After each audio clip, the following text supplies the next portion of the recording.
ride, rain or shine.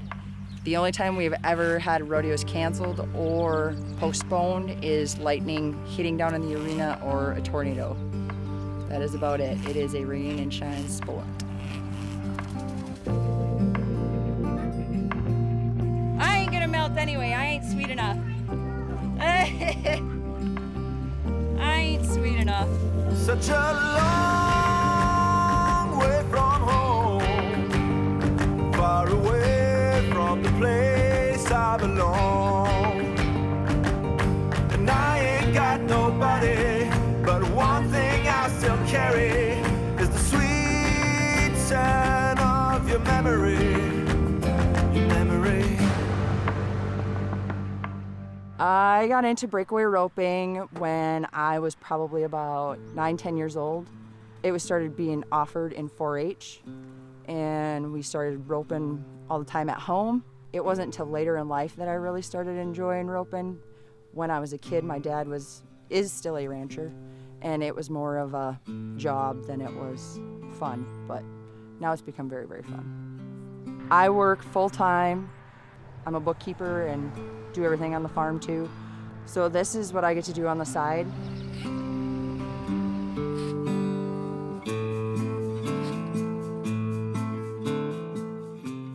So this is my roping can. This is where all my ropes go. Unique, my friend Casey painted it for me. So I travel with my son and my boyfriend. He is also a team roper, but we do this as a family deal. Where the bull riding and the saddle bronc and the barebacks, they get to just pretty much take their gear and go on to the next rodeo, where we gotta pack up a whole rig. And we pretty much live out of our trailer the whole weekend we're gone. And it might start on a Thursday and we'll get home Sunday night. We put on a lot of miles, a lot of late night miles.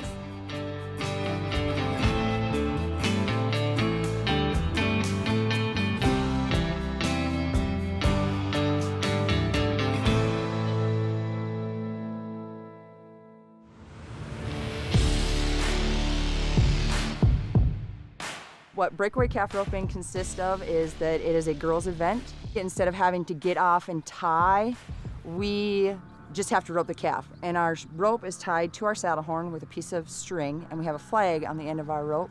When we rope the calf clean around the neck and it breaks away, that is our time. I've competed at different events down in Las Vegas. I've been to the Rope for the Crown twice. I've been down there. I mean, I can rope with the big dogs. It's kind of a cool feeling, like coming from Minnesota. The first time I went down to Vegas, it was pretty sweet because I am the only one from Minnesota and everybody else is from Texas, Oklahoma. They get to rope year-round, and I'm in Minnesota where snow flies usually in October and doesn't leave until April.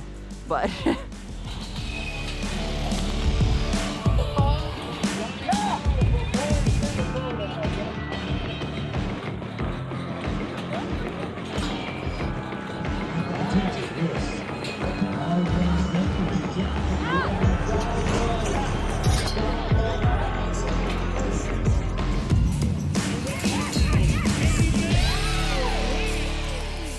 we got to take our own horses with us because they're our teammate. I actually have two of them. Cheddar in the background here. He is my go-to. He's my old trustee. And I have a young one, Reno. He is at home, but he is starting to really step up to the plate, which is pretty awesome to have two horses to take so I can give one a break. A lot of my friends know, oh, it's Cheddar. If I don't bring him, people are like, what did you do with Cheddar? I'm like, he's at home. I'm just taking the young one.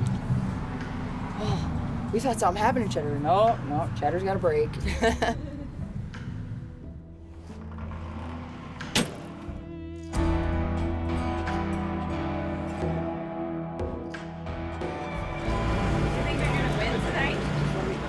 I'm gonna go out and have fun and do the best I can do. Would I like to win? Definitely. That's icing on the cake, but there's a lot of variables.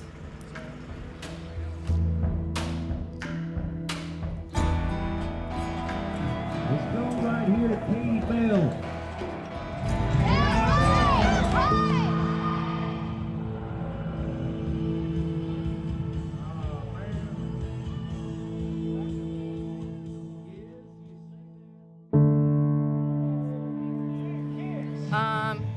No, I will have a no time. There was a couple things that went wrong in my run. It happens. It's been raining. It's muddy out. Good. What do you think, Cheddar? He's like, I did my part. I'm chowing. I was told by a good friend of mine, he said, once that calf leaves the arena, that run is done and over, and you go on to the next one. Giving him all kinds of advice. Kind of how life goes. What is done and over, that's the past. Just let it go and bright future ahead. What they're telling him is going in. My mom and dad worked for a couple ranchers, and my mom and dad were building their own herd, and we had just bought a place of our own. My mom and dad had bought a place of their own finally, and my mom was killed in a car accident when I was 9, so about the same age as my son. And I raised my little sister for a couple years, and then my dad remarried. And she had 2 kids, so those are my stepbrother and stepsister, and they had a boy together, which was my half-brother. And they divorced when I was like a junior, sophomore in high school. I started school, got really, really sick with mono, and decided I was going to pay off my doctor bills, so I went and started working instead of going back to school. And I've worked ever since. I also support some friends that were killed last year. I actually wear Rivers bands on my wrist everywhere I go. He was 14. He was a kid that had a big influence on my life when he was a kid, like little, like my son's age. I've gotten through a lot of hard times with my horses and my dogs. They've brought me through a lot of things.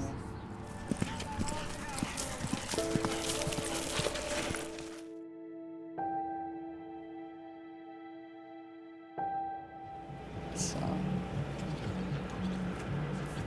no, I've mentored a lot of kids, I guess, especially in the last few years. Mallory's actually one of them. She's our neighbor kid.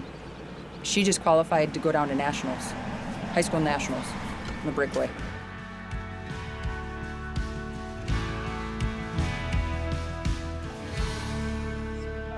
It's a family affair.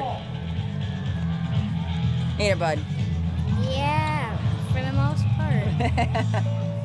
I do hope to pass the love of rodeo down to my son, but I want it to be his choice. I don't want him forced into it. He knows the ropes of it pretty well already, so. Good luck, Mom. You're gonna need it. Looks like a frickin' bomb went off. Of water. Yup. Gonna need the boots. It's taken me up and down in life. It's also been very, very rewarding. I have met a lot of people, good people throughout the United States, and it's very rewarding to be able to get to do this as a hobby. There's no other one out there like it.